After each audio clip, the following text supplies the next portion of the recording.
एक गांव में एक किसान रहता था। उसके दो बेटे थे। वह बहुत ही आलसी और निकम्मे थे। वह अपने पिता का कामकाज में हाथ बढ़ाने की बजाय आलस किया करते थे और इधर उधर घूमते फिरते थे। किसान को अपनों बेटों की बहुत फिक्र थी। वह सोचते थे कि मरने के बाद इनका क्या होगा, यह अपना पेट कैसे भरेंगे, अपने परिवार को कैसे संभाल पाएंगे। एक दिन किसान की हालत बहुत ही गंभीर थी। कहने का मतलब किसान मरने ही की हालत में था।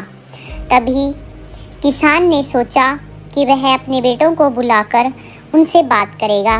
तभी किसान ने अपने दोनों बेटों को बुलाकर उनसे कहा कि हमारे खेत में खजाना गड़ा हुआ है, लेकिन वह किस जगह है उसकी जानकारी मुझे भी नहीं है, लेकिन खोदने बाद तुम्हें वो खजाना मिल जाएगा। इतना कहकर किसान भगवान को प्यारे हो गए। खजाने की खबर सुनकर दोनों बेटों के मन में लालच आ गया और वो दोनों खेत में चले गए और खेत को खोदने लगे। खजाने की लालच में कुछ ही दिनों में पूरे खेत को खोदने के बाद वह इतना दुखी हो गए कि सोचने लगे यह क्या हो गया, और घर जाकर बैठ गए और अपने पिता को कोसने लगे। इसी तरह कुछ महीने बीत गए और वर्षा ऋतु का आगमन हुआ। किसान के बेटों के पास पेट भरने के लिए सिर्फ एक ही जरिया था, वो है खेती।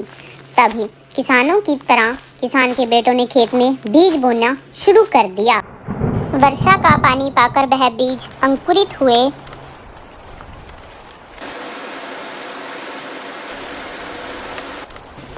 चारों तरफ हरियाली ही हरियाली छा गई और देखते ही देखते खेत लहराने लगे। ऐसा लग रहा था कि हवा के झोंके से लहरा रहा था। यह देखकर किसान के बेटे बहुत खुश हो गए और दोनों आपस में बात करने लगे कि यही वो खजाना है जो हमारे पिता ने हमें बताया था। उनको समझ आ गया कि परिश्रम ही सच्चा धन होता है और वो उसी तरह से अपने पिता के शब्दों का मोल भी समझ गए और अपने कामकाज में लग गए।